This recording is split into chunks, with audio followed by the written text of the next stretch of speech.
Hello বন্ধুরা, সবাইকে শুভ দোল যাত্রার শুভেচ্ছা। আজকে দেখো আমরা কোথায় যাচ্ছি বলো তো। আজকে আমরা যাচ্ছি বাওয়ালির রাজবাড়ি। তো ওখানে বসন্ত উৎসব খুবই ধুমধাম হয় আর প্রচুর মানুষের সমাগম হয়। আর ওখানে প্রচুর আনন্দ হয়। তো আমরা সেখানেই যাচ্ছি। এই যে পাড়ার ভেতরের রাস্তা দিয়ে আমরা যাচ্ছি এখন বাওয়ালি রাজবাড়ি। তো সেখানে গিয়েই আমরা আজকের দোল উৎসব পালন করব। তো দেখো চলে এসেছি, এই যে রাজবাড়ি, ওপারের মন্দির আর ওপারেই চলছে সেই বসন্ত উৎসবের মেলা। দেখো হাজারে হাজারে মানুষ দাঁড়িয়ে আছে, দূর থেকেই তোমাদের দেখাচ্ছি। কাছে গেলে যে কতটা পরিমাণে তোমরা মানুষ দেখবে সেটা কল্পনারও বাইরে। আর এখানে দেখো ওই যে এই যে রাজবাড়ির পাশে যে মন্দির আছে সেই মন্দিরেতেই হয় মেলাটা। তো এই মন্দিরে রয়েছে রাধা মাধবের মূর্তি, আর সেই মূর্তিকে পালন করেই আজকের চলে এই বসন্ত উৎসব, তোমরা সবাই জানো। আর এটা পৌরাণিক কাহিনী হিসাবে মেনে আসছে আমাদের হিন্দু ধর্মের মানুষরা। তো চলো বন্ধুরা, আর দেরি না করে আমরা এখন যাব সেই বসন্ত উৎসবের মেলার কাছে। বসন্ত উৎসব বা দোল মেলা একই ব্যাপার।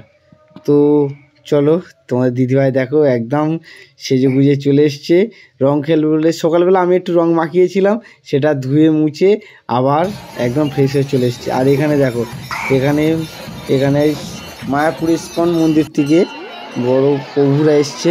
ওখানে রাধা মাধবের নাম গান করছে। আর এখানে মানুষের ভিড়টা দেখো, তোমাদের বলছিলাম না হাজার হাজার মানুষ।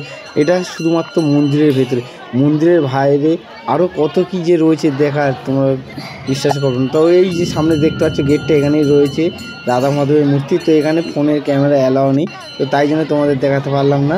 আর তোমার দিদিভাই দেখো ফোন নিয়ে শুধু ব্যস্ত। আর এই যে বলতে বলতেই চলে এসেছি মন্দিরের পাশেই, আর এখানেই চলছে বসন্ত উৎসব। আর এখানে দেখো হাজারে হাজারে মানুষ একে অপরকে রাঙিয়ে দিচ্ছে রঙেতে।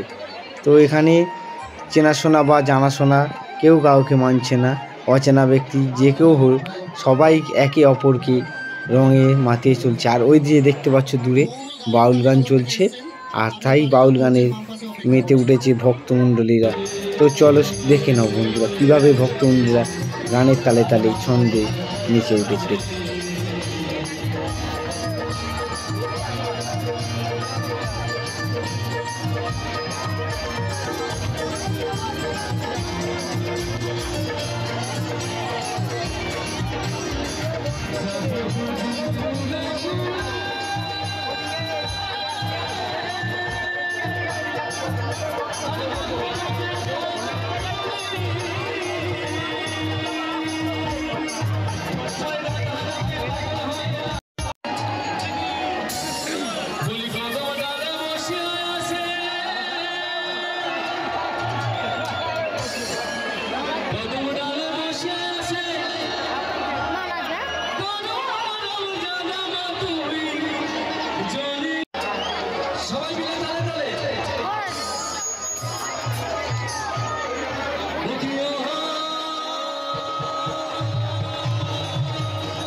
তো অনেক নাচ হলো, গান হলো, এবার একটু চলে আসা যাক প্রসাদের দিকে। তো এই যে রাধা মাধব আছে তারই উপলক্ষে এখানে খিচুড়ি ভোগের প্রসাদ আয়োজন করা হয়েছে। এই খিচির ভোগ প্রসাদ আমরা সেবন করি, তারপরে বাড়ি ফেরত যাব, কেন অনেক টাইম হয়ে গেছে, প্রায় 4টে বাজে। তো আমরা কিছু সকাল থেকে খাওয়া হয়নি, শুধু রঙে মেতে চলেছি। তো আর দেরি না করে আমরা খাওয়া দাওয়া করেই সোজা যাব বাড়ি। আর তোমাদের বসন্ত উৎসব কেমন কাটলো অবশ্যই কমেন্টের মাধ্যমে আমাদেরকে জানাবে। আর ভিডিওটি ভালো লাগলে অবশ্যই একটা লাইক ও কমেন্ট করে জানাবে।